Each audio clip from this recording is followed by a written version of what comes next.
और इस संगठन तैयार करने में या कहे एकेडमी तैयार करने में हमारे कृष्णा निषाद जी का महत्वपूर्ण भूमिका है। मेरे ख्याल से 2000 के आसपास का समय रहा होगा जब हम इस अकादमी को उद्घाटन करने के लिए सीओ साहब को बुलाए थे। उस समय कुछ साथी और हमारे साथ थे, लेकिन उनको लगा कि इन लोग का जो काम जो है हमसे अलग हट के करके, तो कुछ संगठन अलग हो गए, कुछ संगठन अपने व्यू में काम करना शुरू कर दिए। और वो स्वाभाविक प्रक्रिया है कि एक नया संगठन जो है जो जिस उद्देश्य से हम संगठन बनाए थे उस उद्देश्य को कोई आगे बढ़ाने का काम किया, तो सम्माननीय हमारे कृष्णा निषाद जी ने किया है। आप सबको प्रशिक्षण जो है हमारे जो प्रशिक्षुक भाई है उन लोग से प्राप्त होता है।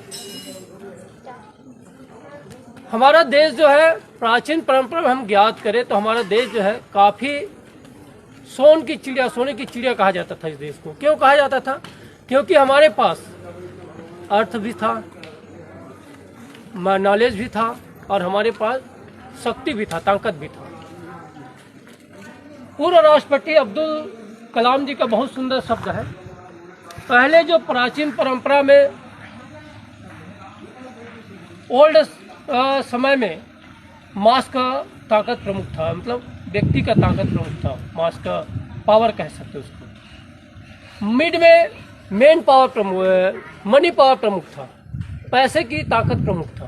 और वर्तमान का दृश्य में बुद्धि और मास दोनों का पावर जिस देश के पास रहेगा वह देश जो है आगे बढ़ेगा। और इस देश को आगे बढ़ाने में हमारे सेनाओं की महत्वपूर्ण भूमिका है, क्योंकि उनके पास बुद्धि भी रहता है और मास का पावर भी रहता है, शक्ति भी रहता है उनके पास।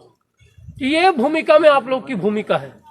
जिस दिन हर देश के नौजवान जो है राष्ट्र सेवा के लिए समर्पित हो जाए, उस दिन उस देश को, दुनिया की ताकत उस देश को नहीं हिला सकता। ऐसे कार्य के लोग आप लगे हुए हैं, इसके लिए आप लोग को